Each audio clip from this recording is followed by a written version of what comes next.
لله رب العالمين والصلاة والسلام على سيد المرسلين وعلى آله وصحبه أجمعين. رب اشرح لي صدري ويسر لي أمري واحلل عقدة من لساني يفقه قولي. سبحانك لا علم لنا إلا ما علمتنا إنك أنت العليم الحكيم. ولا حول ولا قوة إلا بالله العلي العظيم. Kitab Al-Misbahul Munir, muka surat 6 ayat ke-14 daripada atas. Muka surat 6 ayat ke-14 daripada atas. Qala al-muallif rahimahullahu ta'ala wa nafa'ana bi'ulumihi amin. Yang keenam daripada 6 rukun iman, percaya dengan qada dan qadar, yakni beriman dengan qada dan qadar, dengan maknanya qada itu penentuan yang telah menentu akan dia akan penentuan oleh Allah Ta'ala, telah menentu oleh Allah ni dengan iradah. Allah yang bersifat dengan iradah telah menentukan, telah menetapkan, telah memutuskan segala-gala perkara pada azal. Itu makna qada atas jalanan Imam Asy'ari. Qada dengan makna penentuan, penetapan, yang telah menentu, yang telah menetap, yang telah memutus oleh Allah Subhanahu wa ta'ala, yang bersifat dengan iradah. Penetapan Allah, penentuan Allah muafakat dengan ilmu, barulah pergi kepada ilmu. Itu qada.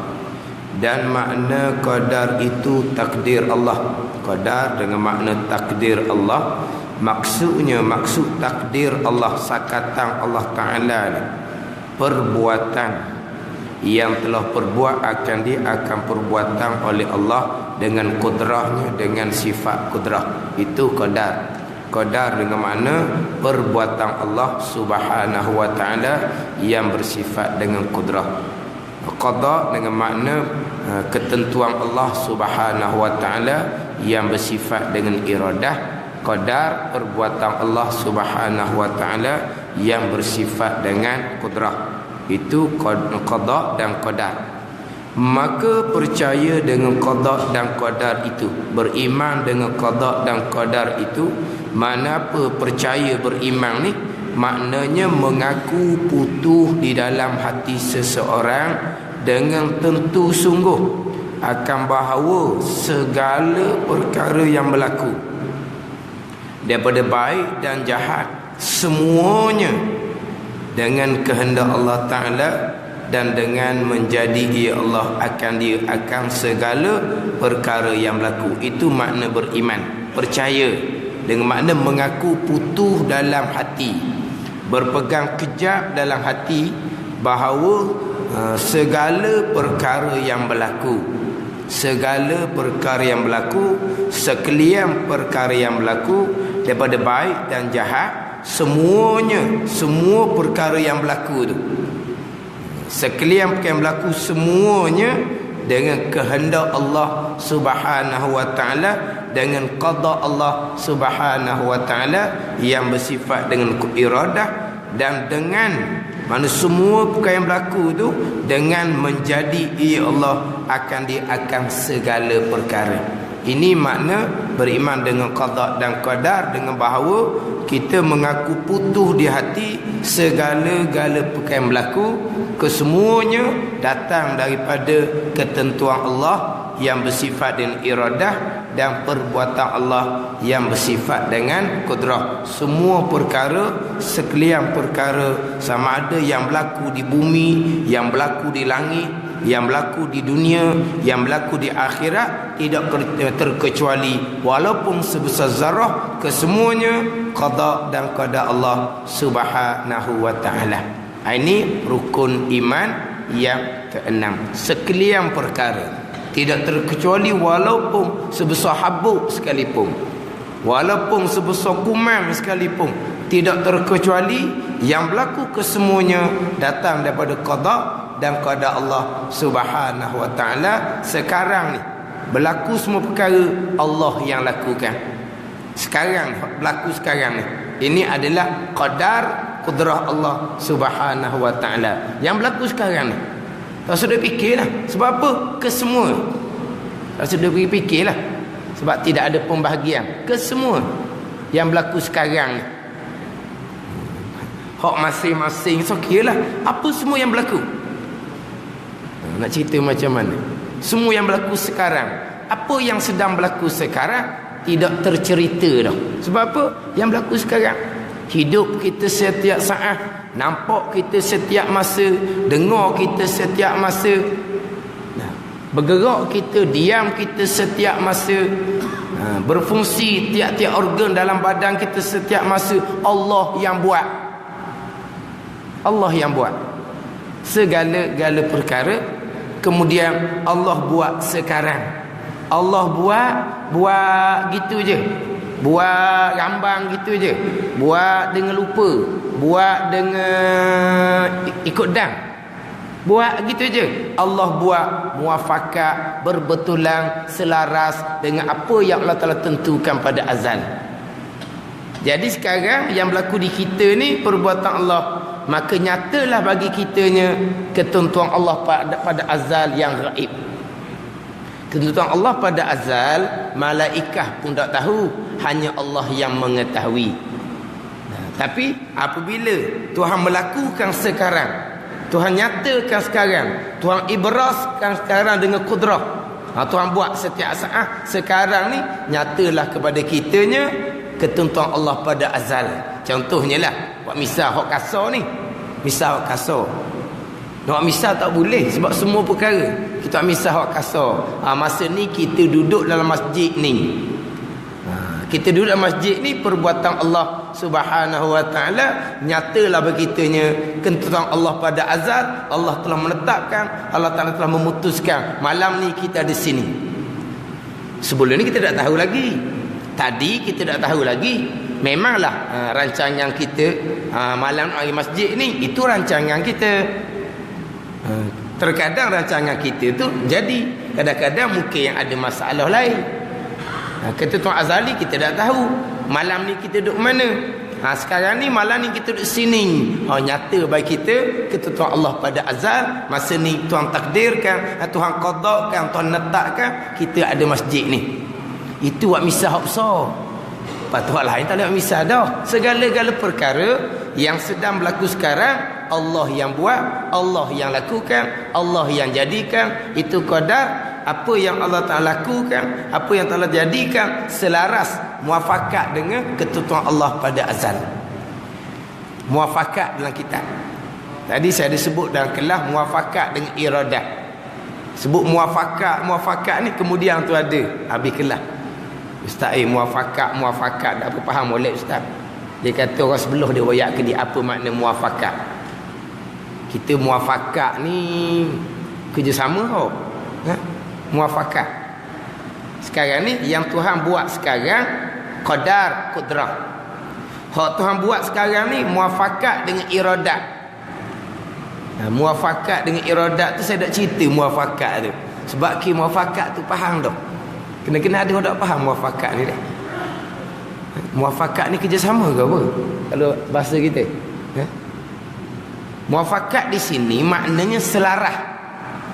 Hak Tuhan buat sekarang ni selarah dengan apa yang Tuhan tentukan pada azal dengan iradat qada. Selarah. Hak itu iradat tentukan saat sekarang. Hak itulah kudrat Allah Ta'ala buat. Itu panggil selarah, muafakat. Sebab kalau Allah menentukan perkara lain, berlaku sekarang Allah buat perkara lain, jeng rasak rasak sifat kesempurnaan bagi Allah Subhanahu wa taala. Nisbah kudrat Allah Subhanahu wa taala. Kudrat Allah boleh buat macam-macam. Segala-gala perkara yang harus kudrat Tuhan boleh buat belaka. Sekarang ni contohnya, Tuhan buat kitanya duduk. Saat sekarang ni Tuhan buat kita duduk. Tuhan kuasa buat kita bergerak. Tuhan kuasa buat kita bangun berjalan. Tuhan kuasa belaka buat. Tapi hak Tuhan buatnya muafakat selaras dengan ketentuan azali. Ketentuan azali, kita duduk sini. Sampai masa Tuhan buat kita duduk sini. Dah Tuhan kuasa nak buat perkara lain. Tuhan kuasa nak buat benda lain. Tapi Tuhan tak akan buat. Sebab Tuhan buat sebagaimana yang Tuhan kehendak pada azal. Sebagaimana yang Tuhan letak pada azal, yang Tuhan mutus pada azal. Tapi ni sebuah kuasa Tuhan, Tuhan boleh buat belaka benda-benda harum ni. Ni sebuah suluhi dia tu lah. Ni sebuah boleh tu boleh belaka. Tapi ni sebuah Tuhan buat sungguh, tanjizi dia panggil. Ni sebuah Tuhan buat sungguh, mustahil sama sekali Tuhan buat yang tidak selaras dengan ketentuan iradat. Mustahil sama sekali. Tuhan kuasa kalau suluhi, Tuhan boleh buat belaka benda harum ni. Tapi Tuhan buat sungguh, mesti selaras dengan ketentuan iradat. Kalau Tuhan buat tidak selaras dengan ketentuan iradat, rosak sifat kesempurnaan bagi Tuhan. Kita pun kalau jenis rancang benda lain, buat gigomo benda lain, orang kata tak boleh pegang buku dia ni. Hak rancang, hak susung, hak atur, hak pakat buat benda lain. Sampai masa buat, dia buat rambang dia je, ikut dang dia je. Tu kalau sama kita pun tak boleh pakai dah. Dah rancang benda lain, susun benda lain, buat bahan gomo ikut dang. Orang pakai kita. Jadi mustahil berlaku perkara yang tidak selaras dengan ketentuan iradat Allah Subhanahu wa taala. Yang berlaku sekarang Tuhan buat sebagaimana selaras dengan ketentuan Allah pada azal, qada Allah pada azal. Segala perkara yang berlaku. Walaupun kita ahli sunnah wal jamaah, wajib kita isbatkan, netapkan di akidah, kita ada pilihan, ikhtiar, dan kita ada perbuatan kasbun, usaha, tapi pilihan dan perbuatan kita tetap terikat di bawah qada dan qada Allah Subhanahu wa taala. Jadi pilihan dan perbuatan kita tetap terikat, dipaksa di bawah qada dan qada Allah Subhanahu wa taala. Cuma pada zahir kita bebas memilih, bebas buat, tapi hakikinya apa yang kita pilih itulah ketentuan Allah pada azal. Apa yang kita buat itulah ketentuan Allah pada azal. Sebab saat kita memilih, Allah yang buat memilih tu. Saat kita berusaha, Allah yang buat pergerakan tubuh badan kita tu. Jadi tiba-tiba Allah buat tidak selaras dengan ketentuan iradat, mustahil sama sekali. Berarti saat kita memilih, Allah yang buat hati kita memilih. Allah buat selaras dengan ketentuan Allah pada azal.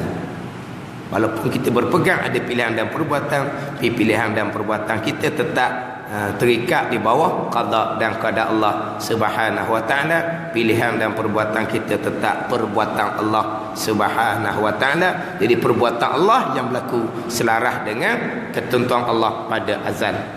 Sebagai contoh, ini biasa orang buat misal yang salah.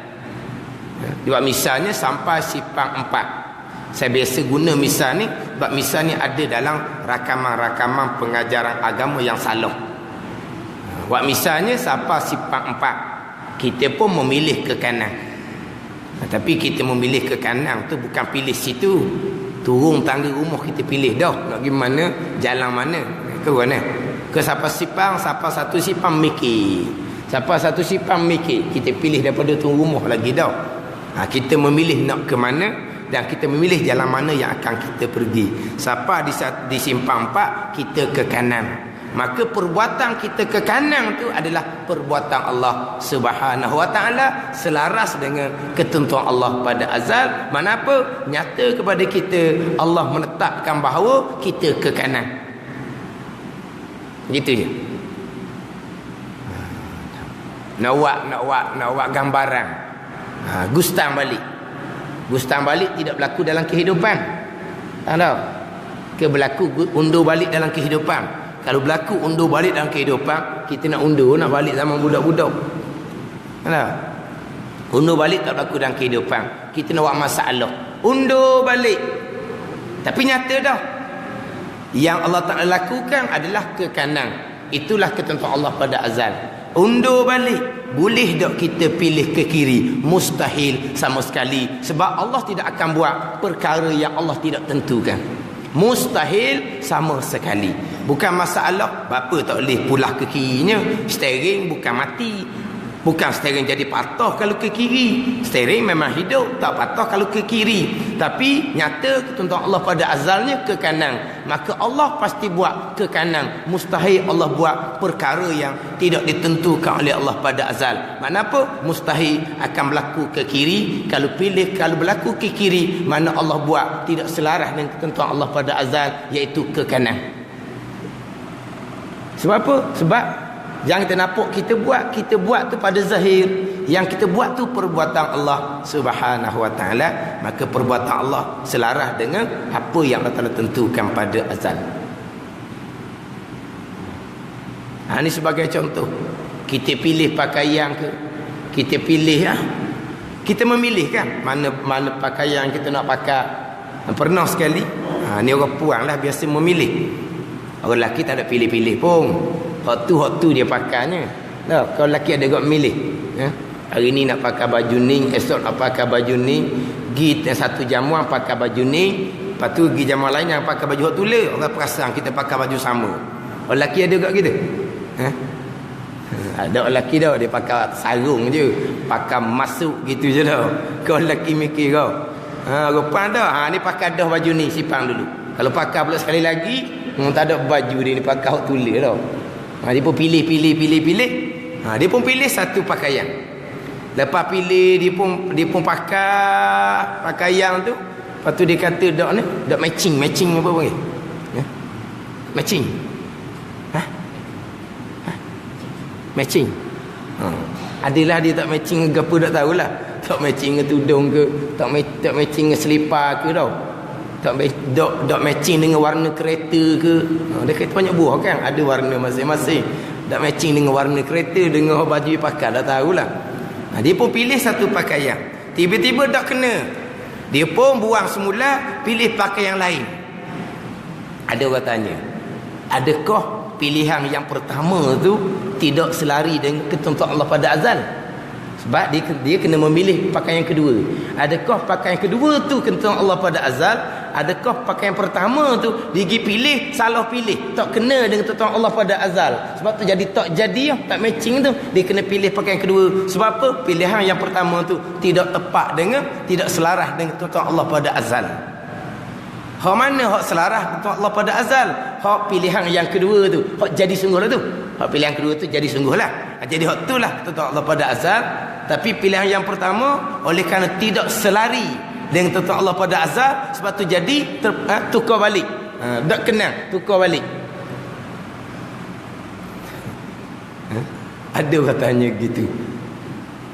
Pilihan yang pertama itu perbuatan Allah. Yelah, kita memilih pada zahirnya, kita yang ambil pada zahirnya. Saat hati kita milih pakaian yang pertama tu, saat hati kita memilih tu Allah dah buat. Saat tangan kita pergi capar, pergi ambil pakaian pertama tu, Allah yang buat pergerakan tu. Jadi apabila Allah yang buat pergerakan, capar, ambil pakaian pertama, itulah ketentuan Allah pada azal. Lepas tu kenapa pula jadi tak kenang? Siapa saat tak berkenang, hati tak berkenang tu Allah yang buat. Lepas tu tukar itulah Allah yang buat, selaras dengan ketentuan Allah pada azal. Ambil pula pakaian kedua, itulah juga perbuatan Allah, selaras dengan ketentuan Allah pada azal. Ambil pakaian kedua pun, itulah ketentuan Allah, perbuatan Allah yang selaras dengan ketentuan Allah Subhanahu wa taala. Bukan ambil yang pertama tu salah ambil, sebab tidak selaras dengan ketentuan Allah pada azal. Yang kita pilih pakaian pertama tu, itu perbuatan Allah. Jadi macam mana perbuatan Allah boleh tersalah? Maknanya pilihan yang pertama pun perbuatan Allah selaras dengan ketentuan Allah pada azal.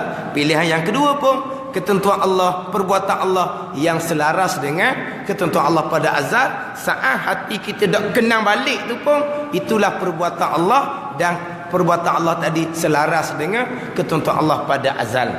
Tak ada tersilap Allah buat.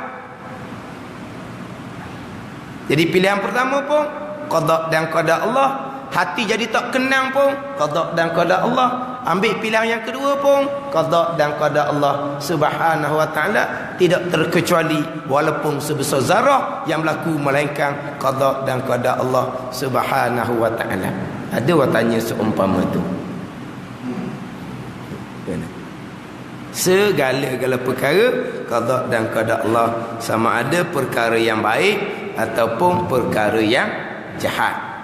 Jadi kira-kira pembicaraan yang lepasnya berkaitan dengan perkara yang jahat.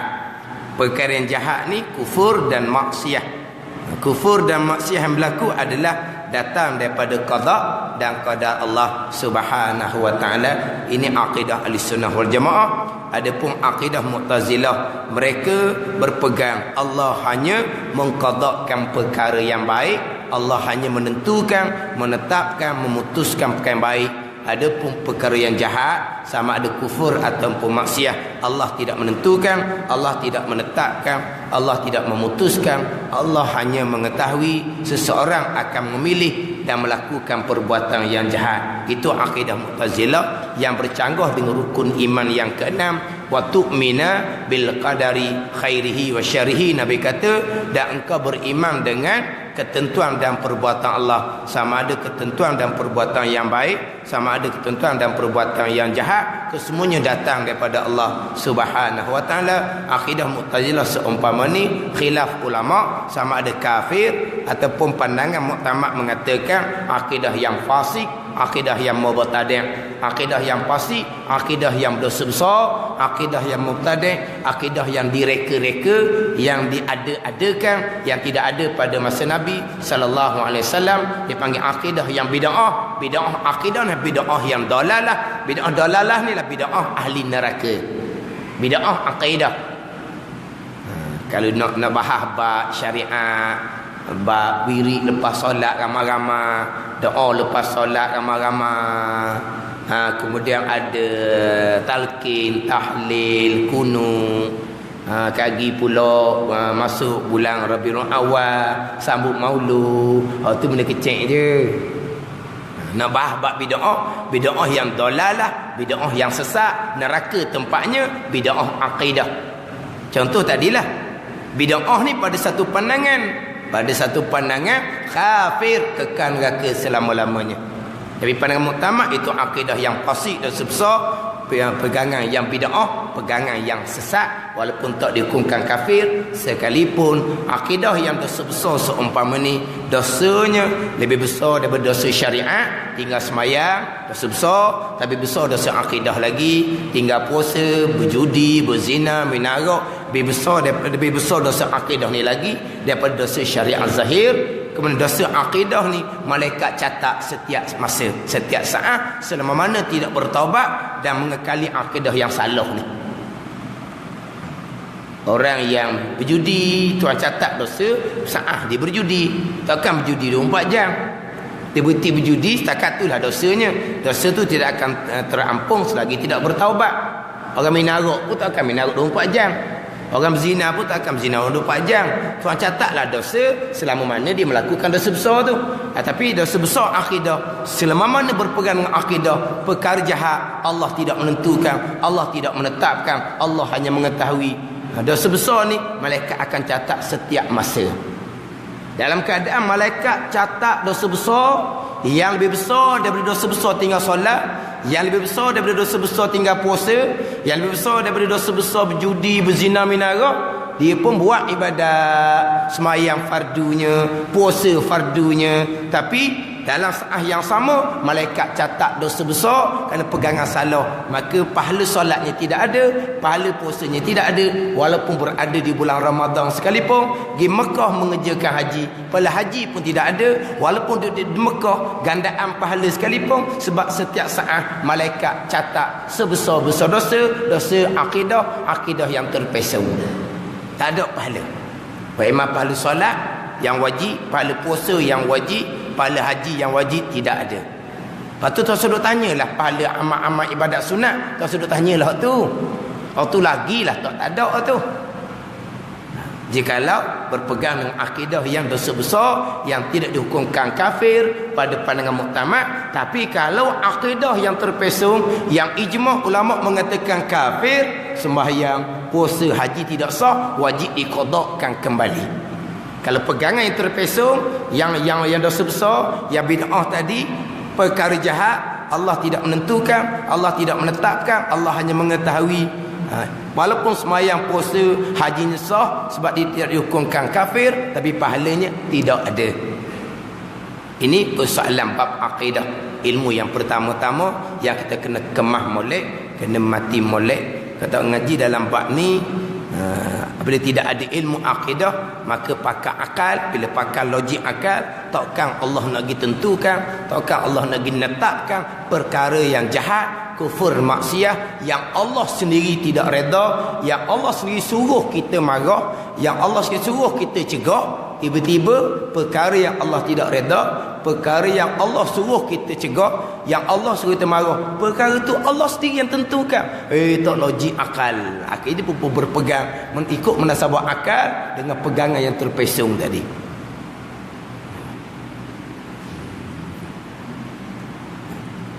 Memang ada orang yang berpegang seumpama ni.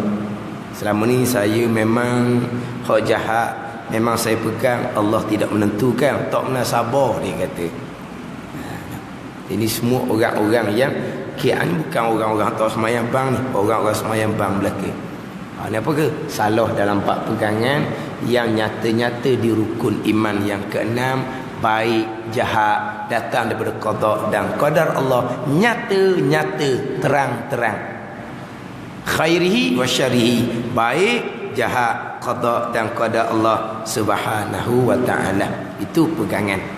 Percakapan macam ulang cak kali dah, kita wajib beradab dengan Allah Subhanahu wa taala.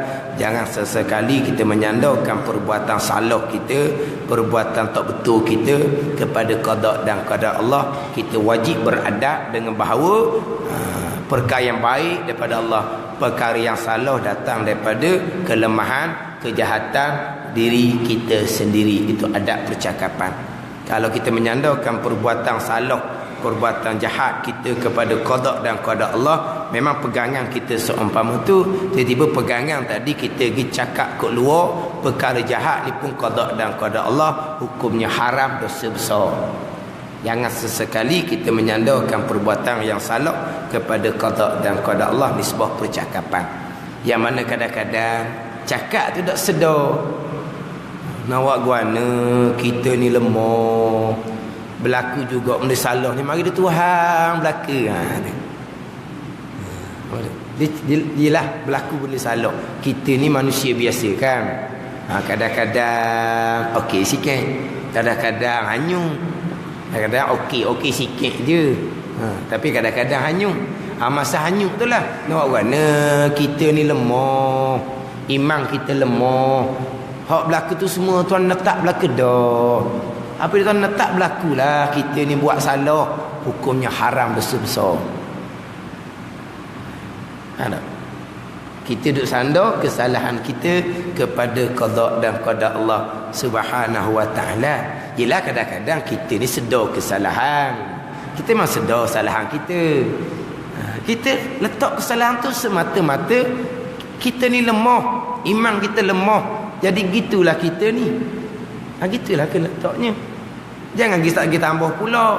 Lemah kita ni nak orang dah. Tuan tetap dah pada azal seumpama tu haram cakap seumpama.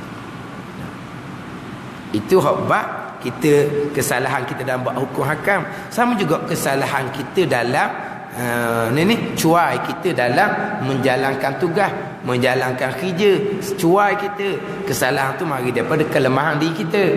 Kerana kita tak sedar benda tu, tapi artinya mari daripada kecuaian kita melakukan satu-satu pekerjaan pun samalah. Jangan duk sandar kepada qada dan qadar Allah Subhanahu wa taala, yang mana kadang-kadang apabila gagal menjalankan tugas yang sepatutnya dijalankan, dia pun orang dah kita ni lemah dan Tuhan letak gagallah kita ni lemah. Kita bukan dilawan kerana ketentuan Allah Subhanahu wa taala. Apabila dia gagal menjalankan tugas, dia pun sandar ke qada dan qadar Allah. Hukumnya haram, dosa besar. Ini kadang-kadang berlaku dalam masyarakat. Sepatutnya kalau ada timbul seumpama ni, orang agama kena beri peringatan. Sebab ini bukan benda kecil-kecil. Menyandarkan pekan buru kepada qada dan qadar Allah, haram, dosa besar. Jadi main perkara ni. Mana kalau ada orang yang terlanjur seumpama tu, dia menyandarkan kegagalan dia menjalankan kerja, kegagalan dia menjalankan tugas kepada qada dan qadar Allah, sepatutnya orang agama serta-merta bagi peringatan. Bukan hanya kepada orang yang cakap seumpama tu, juga kepada orang lain. Bila orang agama ambil peranan, tegur, menyandarkan kegagalan pada Allah, orang lain pun sedarlah, oh gitu, salah, sandar kegagalan kepada qada dan qadar Allah. Tapi tidak ada teguran daripada orang-orang agama yang mana perkara ni perkara yang membabitkan pegangan. Tapi ini dipanggil kesalahan bab percakapan. Tapi ini perkara yang membabitkan pegangan qada dan qadar. Hak salah tu bab percakapan, tapi berkait dengan pegangan. Sebab sampai peringkat kalau dia nak meletakkan kegagalan daripada qada dan qadar Allah dengan tujuan untuk menghina Allah. Gagal aku ni kerana Allah yang tak gagal. Kalau tak molek, Allah lah yang tak molek ni. Kufur ni wal iazabillah. Apabila orang marah kan dah, gagal orang marah. Tapi ingat baik, gagal saya ni Allah ni yang mengqadakkan saya gagal. Maknanya kalau tak molek orang ni, Allah lah yang tak molek. Sebab peringkat nak menghina Allah yang mengqadakkan segala-gala perkara, maka jadi murtad ni, batal Islam dia wal iazabillah. Lepas tu kata jangan. Tapi perkara ni kadang-kadang berlaku dalam masyarakat, kadang secara terbuka yang tidak ada teguran. Ini daripada mereka-mereka yang berkenaan, berlalu begitu saja je, menyandar kegagalan kepada qada dan qadar Allah, berlalu begitu saja, tidak ada peringatan. Tapi kalau bab hukum hakam fiqh, ramailah orang tegur. Tegur bab apa? Tegur bab khilafiyah tu lah. Lagi siapa masa maulud, dia duk bising bab maulud. Dia bising bab maulud lagi. Hak tu dia sibuk. Hak benda khilafiyah. Hak percakapan orang menyandar keburukan pada Allah ni ada. Sunyi sepi di kalangan orang agama. Haram, dosa besar, menyandarkan perbuatan yang salah, yang tak baik kepada qada dan qadar Allah Subhanahu wa taala. Nisbah percakapan, nisbah pegangan, letak dah segala-gala perkara baik dan buruk datang daripada qada dan qadar Allah Subhanahu wa taala. Itu bab ketentuan jahat. Kemudian terdahulu dalam kitab Faridatul Fara'id, selesai cerita bab ketentuan jahat, dalam kitab tu didatangkan pula antara ketentuan Allah, pengetahuan Allah, kemudian suruhan Allah, kemudian redha Allah. Empat perkara didatangkan dalam kitab Faridatul Fara'id. Sebab apa? Terkadang apabila berlaku satu-satu perkara, dia kata Tuhan redha dah tu, Tuhan restu dah tu, Tuhan bersama dah tu. Sebab apa? Sebab Tuhan netu dah perkara tu berlaku, mesti Tuhan redha, mesti Tuhan restu, mesti Tuhan bersama.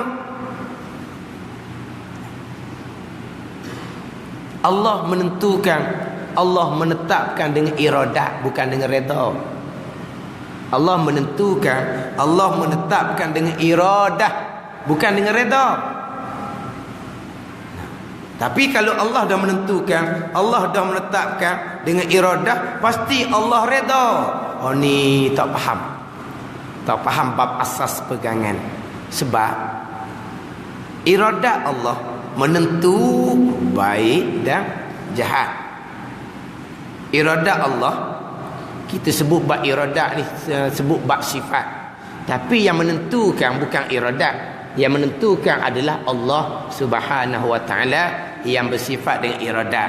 Kalau kata iradat yang menentukan, itu hanya isnad majazi, sandar sementara kepada sifat iradat, tapi hakiki sebenarnya bukan sifat iradat yang menentukan. Tuhan Allah yang menentukan. Allah mana? Allah yang bersifat dengan iradah. Sama juga dengan sifat-sifat yang lain. Kalau kata kudrat yang mengadakan, kudrat yang menjadikan, bukan. Yang menjadikan tu Tuhan.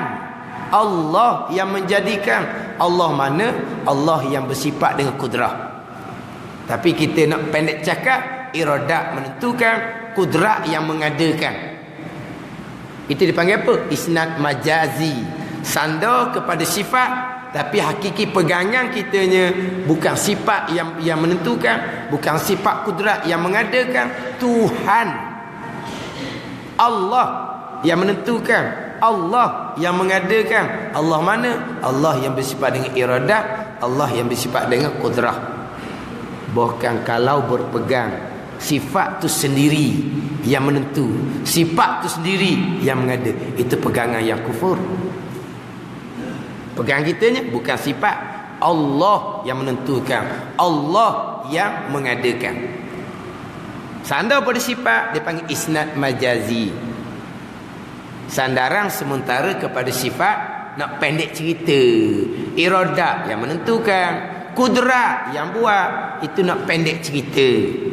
Hakikinya Allah Subhanahu wa taala yang bersifat ni iradah menentukan, dan Allah Subhanahu wa taala juga yang bersifat ni kudrah yang mengadakan, yang menjadikan. Tu hak hakiki dia. Sama juga kita pun sama. Yang buat ni kita, usahalah, atau nama usaha. Mana yang buat ni kita, bukan kudrah yang ada di kita yang buat. Kita ada tenaga kan, Allah jadikan tenaga di tubuh kita. Yang buat kerja tu kita ke tenaga kita yang buat? Kita buat ke tenaga kita yang buat? Kita satu perkara, tenaga satu perkara yang lain. Kita ni, tubuh kita ni lah. Di tubuh kita ada sifat kudrah, tenaga. Jadi zat kita, tubuh kita perkara yang lain, sifat kudrah yang di kita perkara lain. Sekarang ni kalau kita usaha buat, siapa buat? Kita buat ke kudrah yang buat? Kudrah yang buat, tenaga yang di kita buat. Tak apalah, kita netang tidur, kudrah membangun buat gitu. Yang buatnya kita, bukan kudrah tu yang buat. Tapi kita mana? Kita yang ada kudrah, tenaga di tubuh kita. Yang buatnya kita. Jadi yang mengadakan Allah. Allah mana? Allah yang bersifat dengan kudrah. Yang menentukan Allah. Allah mana? Allah yang bersifat dengan iradah. Kalau kata iradah menentukan, kudrah yang buat dipanggil isnad majazi. Itu bukan hakiki.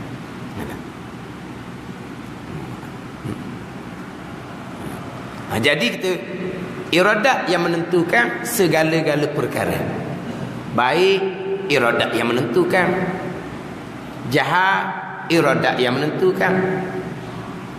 Baik, iradat menentukan serta reda. Tuan reda lah perkara yang baik. Perkara yang jahat, Allah tentukan juga. Iradat yang tentukan juga. Lepas tu Allah reda. Sekarang ni contohnya kufur, Allah yang tentukan, Allah redha dengan kekufuran. Innallaha la yarda bi ibadil kufr. Allah Ta'ala tidak redha dengan hamba-Nya yang kufur. Tapi kekufuran hamba adalah ketentuan iradat Allah Subhanahu wa taala. Tapi Allah tak redha.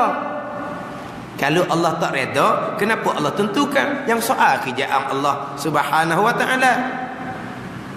Tapi daripada asas ketentuan, baik Allah menentukan, jahat Allah menentukan, di situ nyatalah bahawa ketentuan Allah tidak selaras dengan redha Allah. Sebab apa? Hak baik Allah tentu serta redha, hak jahat Allah tentu serta Allah tidak redha.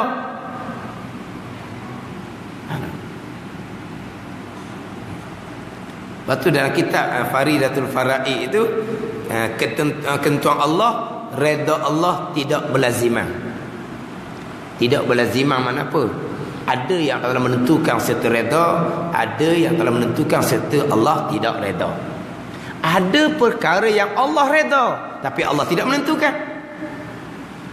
Ada perkara yang Allah reda tapi Allah tidak menentukan. Mana? Allah reda tak kalau orang kafir itu masuk Islam? Reda. Allah tentu ke tak? Tak ada. Perkara yang Allah reda, Allah tidak tentukan.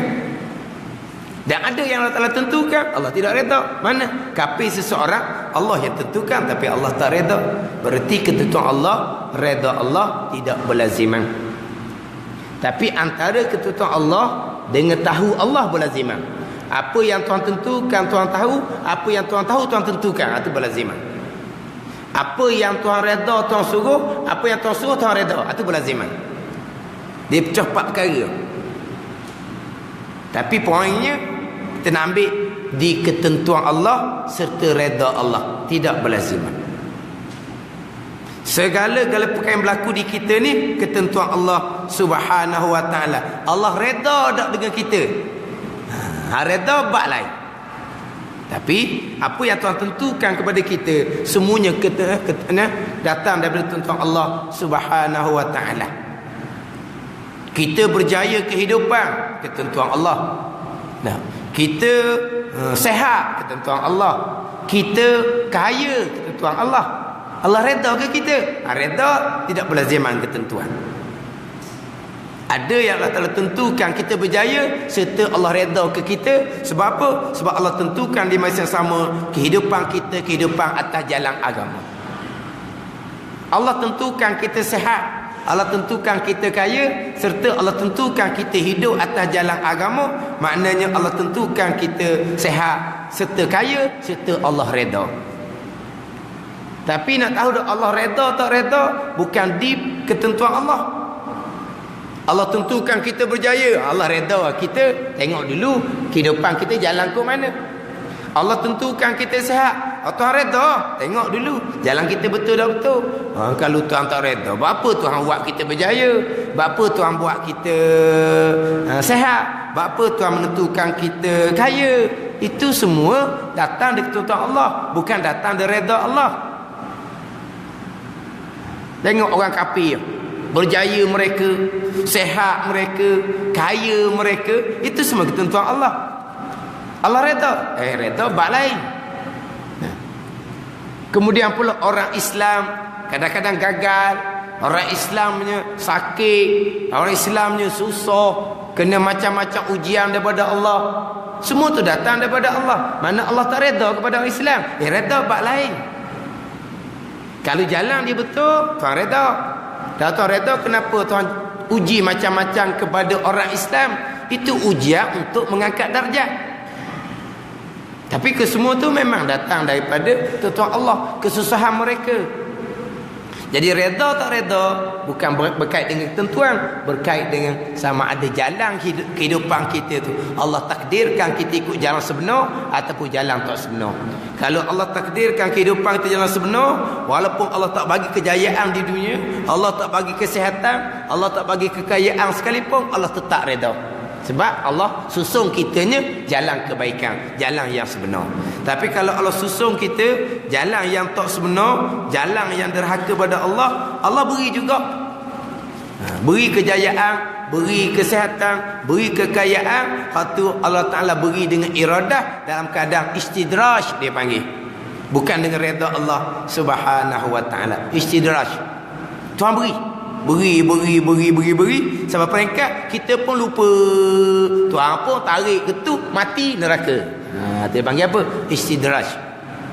Tapi apa yang dapat tu semuanya datang daripada iradat Allah Subhanahu wa Ta'ala, kehendak Allah, qada Allah Subhanahu wa Ta'ala. Tapi kehendak Allah tidak selaras dengan reda. Jangan kita perasan Allah Ta'ala bagi kejayaan, Tuhan reda. Allah Ta'ala bagi kesihatan, Tuhan reda.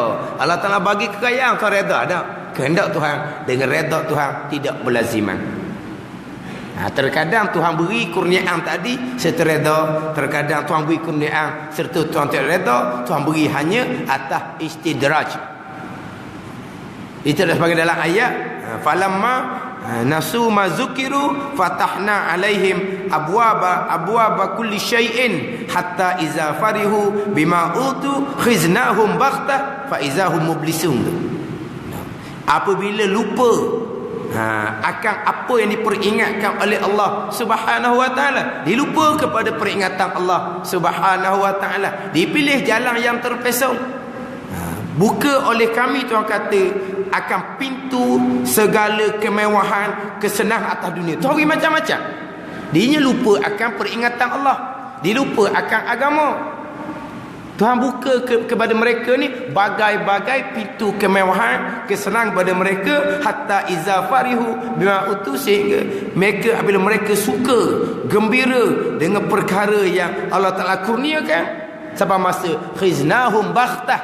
Tuhan kata, kenapa khiznahum baghtah? Mana Tuhan ambil, Tuhan retu dalam keadaan baghtah, terkejut, mati tiba-tiba neraka. Sebab apa? Sebab lupa akan peringatan Allah Subhanahu wa taala. Ia lupa peringatan Allah, Allah tak redha. Tapi Allah buka bagai-bagai jalan kemewahan, bagai-bagai jalan kesenangan. Itu pun iradah Allah, ketentuan Allah, tapi Allah tak redha. Sebab tu kena faham boleh antara iradah Allah, redha Allah tidak berlaziman. Allah tentukan serta redha perkara baik, Allah tentukan serta redha perkara yang jahat. Kalau Allah tidak redha, kenapa Allah tentukan? Itu bukan persoalan kita. Kalau Allah redha, kenapa Allah tentukan bagai-bagai ujian daripada Allah? Itu ujian daripada Allah. Allah nak meningkatkan keimanan ni, nak menambahkan pahala, Allah nak mengkifaratkan dosa, Allah nak mengangkatkan darjat mati mereka, mati dengan tidak ada dosa. Itu serah kepada Allah Subhanahu wa taala. Tapi nak ceritanya, ketentuan Allah, redha Allah, ada yang berlaziman, ada yang tidak berlaziman. Sebab ketentuan Allah baik, ketentuan Allah serta Allah redha, jahat ketentuan Allah serta Allah tidak redha.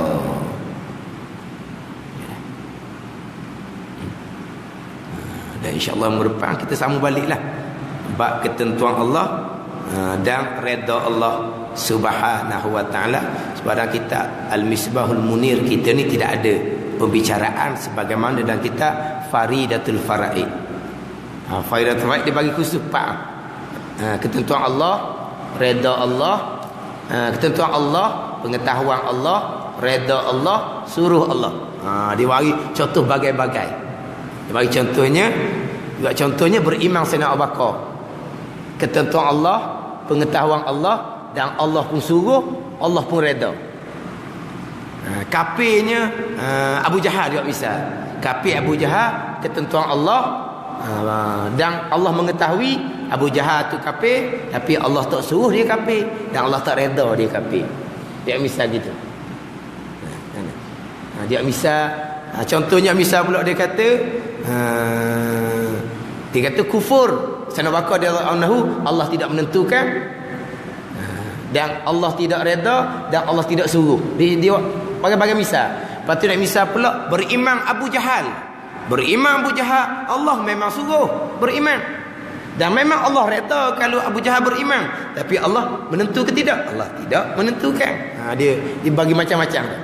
Dan kitab Faridatul Faraid, hak kita habis dah kitab tu masjid kita ni, balik tengoklah. Kita ada mana dah kitab tu. Balik tengok molek hak di bawah tajuk sifat iradah, pergi kepada perkara yang jahat. Situ dia pergi pada persoalan ketentuan Allah, pengetahuan Allah, suruh Allah, dan redha Allah. Dia ada panjang sikitlah pembicaraan di bawah sifat yang ke-8, sifat iradah. Dan kita Al-Misbahul Munir kita ni agak ringkas, berkaitan dengan pembahasan bab qada dan qada Allah Subhanahu wa taala. Dan kita Faridatul Faraid panjang pembahasan bab qada dan qadar di bawah sifat qudrah yang sifat yang ke-7, dan iradah sifat yang ke-8. Wallahu a'lam. Bismillahirrahmanirrahim. Alhamdulillahirabbil alamin, wassalatu wassalamu ala sayyidil mursalin wa ala alihi wa sahbihi ajma'in. Allahumma iftah alaina futuhal arifin, Allahumma allimna ilma akdamin, fafahimna famasabiqin warzuqna riqat talibin. Allahumma zidna ilman wa alhiqna bisalihin. Wa sallallahu ala sayyidina Muhammad wa ala alihi wa sahbihi wa sallam. Walhamdulillahirabbil alamin.